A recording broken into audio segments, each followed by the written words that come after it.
కేసీఆర్ దగ్గర చేతులు కట్టుకొని ఉండటం చూస్తే బాధ అనిపిస్తుందేమో అని అంటున్నారు. ఏమనిపిస్తుంది? ఇప్పుడు నేను పార్టీ వీడే పరిస్థితి వాస్తవంగా 20 మాసాలు నేను ఒక విధంగా అంటే ఏ విధంగా మానసిక క్షోభకు గురయ్యాను. ది డే సంజయ్ అంటే జగిత్యాల ఎమ్మెల్యే గారు కాంగ్రెస్ పార్టీలో చేరినట్టు చేయబడడం జరిగిందో ఇలా కాంగ్రెస్ పార్టీ కార్యకర్తలకు లభించాల్సిన ఒక హక్కులు నేను బేసికల్లీ మార్కెట్ కమిటీ చైర్మన్ 2 ఇచ్చాను. సీఎం గారికి లక్ష్మణ్ గారి నేను కలిసి ఇచ్చాను అని ఉంటేనే ఏదైతున్నదో అరే ఇంకా మీ అపాయింట్మెంట్ నియామకం కాలేదా అని ఆ పక్కనున్న వి నరేంద్ర రెడ్డి గారికి ఇచ్చి అరుణ్ ఇవ్వమని చెప్పింది. మన ముఖ్యమంత్రి గారి మాటకే విలువ లేకుండా అయిన తర్వాత నేను ఏం చెప్పాలి అని చెప్పంటున్నాను. ముఖ్యమంత్రి గారి మాటకి విలువ లేకుండా అయిన తర్వాత నేను ఏం చెప్పాలి అని చెప్పంటున్నా. ఇప్పుడు మీనాక్షి నటరాజన్ గారు మరి కాంగ్రెస్ పార్టీ ఇన్ఛార్జ్ తెలంగాణ స్టేటే కరీంనగర్ జిల్లా పర్యటనకు వచ్చినప్పుడు వారసంగా పేర్కొన్నారు. మేము 80% ఏదైతే ఉన్నదో కాంగ్రెస్ పార్టీ అంటే ఆరంభంకి వెళ్ళి పార్టీ బలోపేతం కూడా పనిచేసిన వాళ్ళు సీనియర్స్కి గుర్తింపిస్తాం. అది స్థానిక సంస్థల ఎన్నికలే కానీ లేక నియామకాలు ప్రభుత్వ పదవులు కానీ ఏవైనా కానీ అని చెప్పాను. ఇది మీరైతే ప్రత్యక్ష సాక్షులు మున్సిపల్ ఎన్నికల్లో ఏ విధంగా టికెట్ల పంపిణీ జరిగిందో నిన్న రేవంత్ రెడ్డి గారు కూడా మున్సిపల్ టికెట్లు జీవన్ రెడ్డి గారి సూచన మేరకు ఇవ్వడం జరిగిందంటే నాకు ఆశ్చర్యం కలుగుతుందా. మనకి ఆయనకు ఏం ఫీడింగ్ ఉందో ఏంటో నాకు తెలియదు. కానీ నా సూచన మేరకు టికెట్ ఇచ్చినట్టయితే ఇవాళ కాంగ్రెస్ పార్టీ అభ్యర్థులకు పోటీగా ఎదురు నిలిచి స్వతంత్రంలో పోటీ చేసిన 9 మంది గెలిచిందా. ఈ 9 మందికి నువ్వు టికెట్ ఇచ్చుంటే వాళ్ళు పోటీ చేసినా నా మొండితనం అంటే నా మొండితనం అంటే నువ్వు నన్ను ఎంత పిల్లిని అరలేసి కొడితే ఏం చేస్తుంది? పిల్లిని అరలేసి కొడితే ఏం చేస్తుంది? తిరుగుబాటు చేస్తుంది. నువ్వేదైతుందో ఇలా కాంగ్రెస్ పార్టీ నువ్వు ప్రైవేట్ లిమిటెడ్ కంపెనీ లాగా తయారు చేసుకొని తెలంగాణ రాష్ట్ర కాంగ్రెస్ పార్టీని ఏదైతుందో ఒక ప్రైవేట్ లిమిటెడ్ కంపెనీకి తయారు చేసుకున్నాగా. ఏదైనా పార్టీ సూచనల మేరకు ప్రభుత్వం నడవాలి. అది రివర్స్గా ప్రభుత్వ సూచనల మేరకు పార్టీ నడుస్తుందా? అధిష్టాన సూచనల మేరకు రాష్ట్ర స్థాయి పార్టీ నిర్వహణ కొనసాగాలి. రివర్స్గా కొనసాగుతుందని చెప్పి అంటున్నా. ఇది పదవులు సమస్య కాదే. నేను పదవులు అన్ని చూసి నువ్వేం చూసినావు నాకు తెలియదు. కానీ నేనైతే అన్ని పదవులు చూసినా ఒక ముఖ్యమంత్రి పదవి తప్ప అన్ని పదవులు చూసి నేను పదవుల కోసమే ప్రజా జీవితం అనుకున్నట్టయితే నిజంగా పడిగాపులు కాసేవాడు నీ దగ్గర. నా పదవులు ప్రధానం కాదు, ఆత్మాభిమానం ప్రధానం, ఆత్మగౌరవం ప్రధానం అని చెప్పంటున్నా. ఆ ఆత్మాభిమానం ప్రధానం, ఆత్మగౌరవం ప్రధానం కాబట్టి ఇది ఇస్తుందో మరి కాంగ్రెస్ పార్టీ వీడే పరిస్థితి ఏర్పడ్డది. మరి కేసీఆర్ గారు ఒక విధంగా ప్రజా జీవితంలో సమకాలి కూడా ఆయన బీఆర్ఎస్ రాష్ట్ర పార్టీ అధ్యక్షుడు, బీఆర్ఎస్ పార్టీ రాష్ట్ర శాఖ అధ్యక్షుడు. ఆయన వాయిస్లో నాకంటే పిన్న నన్ను అన్న అంటాడు.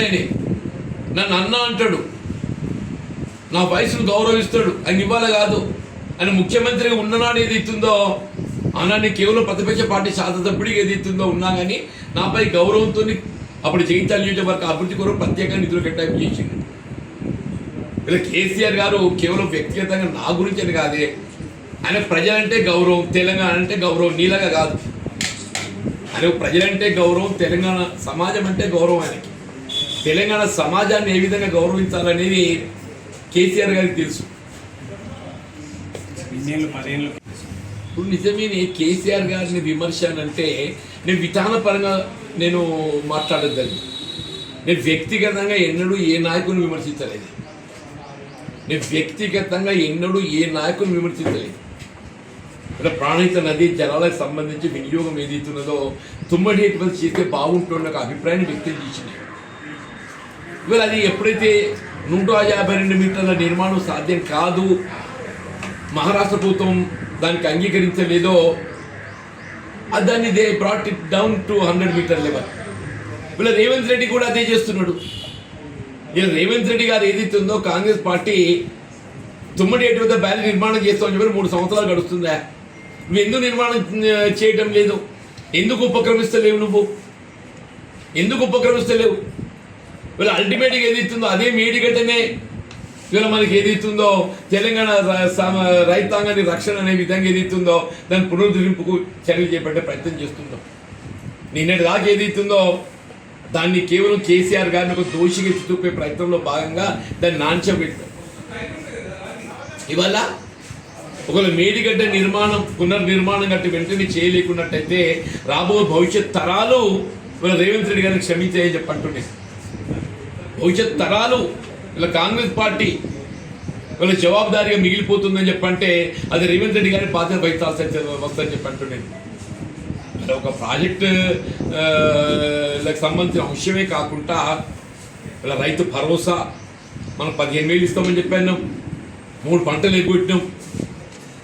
మీరు ఇవాళ తులం బంగారం అధికంగా ఇస్తామని చెప్పాను, కళ్యాణ లక్ష్మి ఆడబిడ్డలకు వివాహ సమయం లోపల అది ఎగ్గొట్టినాం.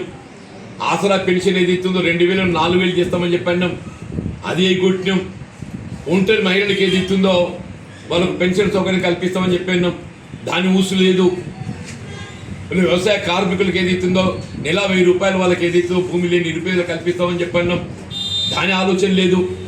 ఆటో కార్మికులకు ఏదైతుందో వాళ్ళ నెలకు 1,000 రూపాయలు ఏదైతుందో ప్రోత్సాహిస్తామని చెప్పన్నాం, అది లేదు. ఇప్పుడు వాస్తవంగా నువ్వు మనం ఎన్నికలు చేసిన వాగ్దానాలు ఏవి కూడా అమలు చేయలేని పరిస్థితులలో రాష్ట్రం తిరోగమన చర్యకపోతుంది. ప్రజలు ఏదైతుందో మా కేసీఆర్ అనే ఉండరు పెద్ద మనిషి. వాళ్ళ ప్రజలు ఏదైతుందో ఆ పెద్ద మనిషి కేసీఆర్ అనే ఉండే. కాంగ్రెస్ పార్టీ రేవంత్ రెడ్డి ఏమో చేస్తాడు, చేసింది లేదు, పెట్టింది లేదు, అన్ని మభ్యపెట్టే మాటలు ఇవన్నీ పక్కన పడేసి అక్కడ హైదరాబాద్ పట్టుకున్నాడు. ఎన్నికల్లో చేసినట్టు ఒక ప్రణాళిక ఏదైతుందో వాగ్దానాలు ఇవన్నీ పక్కన పడేసిండే. ఆడ ఏదైతుందో హైదరాబాద్ పట్టిండు, మూసి సుందరీకరణ అంటాడు. మూసి ప్రక్షాళన చేయను ఆయన, కావాల్సిన మూసి ప్రక్షాళన పక్కన పెట్టి నేను మూసి సుందరీకరణ చేస్తా. ఆ సీవరేజ్ ట్రీట్మెంట్ ప్లాంట్ల కింద కరెక్ట్గా నిర్మాణం చేసి వాడిని వినియోగంలోకి తెచ్చినట్టయితే మూసి ప్రక్షాళన అయిపోతుంది. అసలు మూసి ప్రక్షాళన దృష్టి కేంద్రీకరించకుండా ఇలా సుందరీకరణ ఒక నువ్వు ఇవాళ కమర్షియల్ ఒక రియల్ ఎస్టేట్ మరి మరో ఒక భూ కుంభకోణాన్ని తెరదీసే విధంగా పాలన కొనసాగడానికి ఎవరేం చేయాలని చెప్పి అంటున్నాయి.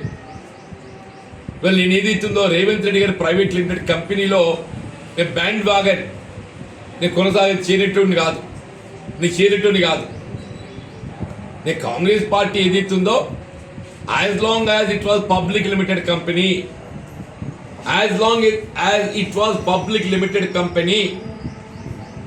ఇలా కాంగ్రెస్ పార్టీ అధిష్టానం ఆలోచన మేరకు ఏదైతుందో పార్టీ పనిచేయడం జరిగిందో నేను కొనసాగే ప్రయత్నం చేశాను. కానీ ఎప్పుడైతే అధిష్టానం పట్టు కోల్పోయింది, ఇవాళ కాంగ్రెస్ పార్టీ అధిష్టానం ఏదైతుందో రాష్ట్ర పార్టీపై, రాష్ట్ర ప్రభుత్వంపై, రేవంత్ రెడ్డి గారిపై ఏదైతుందో పట్టు కోల్పోయింది. ఇలా కాంగ్రెస్ పార్టీ అధిష్టానం సూచనల మేర పనిచేయాల్సినటువంటి ఒక రాష్ట్ర ప్రభుత్వం రేవంత్ రెడ్డి గారే రివర్స్ ఏదైతుందో అధిష్టానాన్ని నడిపించేది అడ్డు కనబడుతుందని చెప్పి అంటున్నాయి. వీళ్ళని కేవలం ఏదైతుందో నా ఆత్మాభిమానం, ఆత్మగౌరవం ప్రధానం అంటున్నా, పదవులు కాదు. నా కార్యకర్తలకు ఆత్మాభిమానం, ఆత్మగౌరవం ప్రధానం అని చెప్పి అంటున్నా. కేసీఆర్ గారు ఏదైతుందో ఒక రాష్ట్ర పార్టీ అధ్యక్షుడు, వయసులో నాకు సమకాలికుడు. మరి ఆయన ఏదైతుందో దశాబ్ద కాలం తెలంగాణ రాష్ట్ర అభివృద్ధి కొరకు ఏ విధంగా పాటుపడ గమనించిన మనం ఉన్న పరిస్థితుల్లో ఇది ప్రజాకాంక్ష. నేను బీఆర్ఎస్ పార్టీలో చేరడం ఒక విధంగా ప్రజాకాంక్ష అని చెప్పంటున్నాను. ఎప్పుడైతే కాంగ్రెస్ పార్టీ వీడే పరిస్థితి ఏర్పడ్డదో ఇలా ప్రత్యామ్నాయంగా ఈ రాష్ట్ర పునర్నిర్మాణానికి కేసీఆర్ గారి సారథ్యమే ఇవాళ ఏకైక మార్గం అని చెప్పని ప్రజల్లో ఏర్పడ్డది.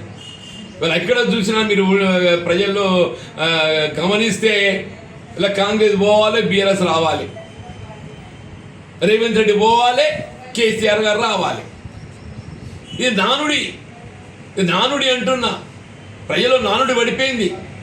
రేవంత్ రెడ్డి గారు పోవాలి, కేసీఆర్ గారు రావాలి, కాంగ్రెస్ పోవాలి, బీఆర్ఎస్ రావాలి. వీళ్ళ కేసీఆర్ గారి సారథ్యం ఏదైతుందో అన్న తెలంగాణ రాష్ట్ర ఏర్పాటు ఉద్యమ నేతగా ఇలా తెలంగాణ రాష్ట్ర సాధన కొరకు ఏదైతుందో ఆయన నాయకత్వం వహించి మరి ముందుకు నడిపించిండో ఉద్యమాన్ని, ఇవాళ మళ్ళీ తెలంగాణ రాష్ట్ర పునర్నిర్మాణం ఇవాళ వారితో సాధ్యమవుతుందనే ఒక భావనతోని వారి నాయకత్వం పనిచేయడానికి మరి ముందు పోవడం జరుగుతుంది.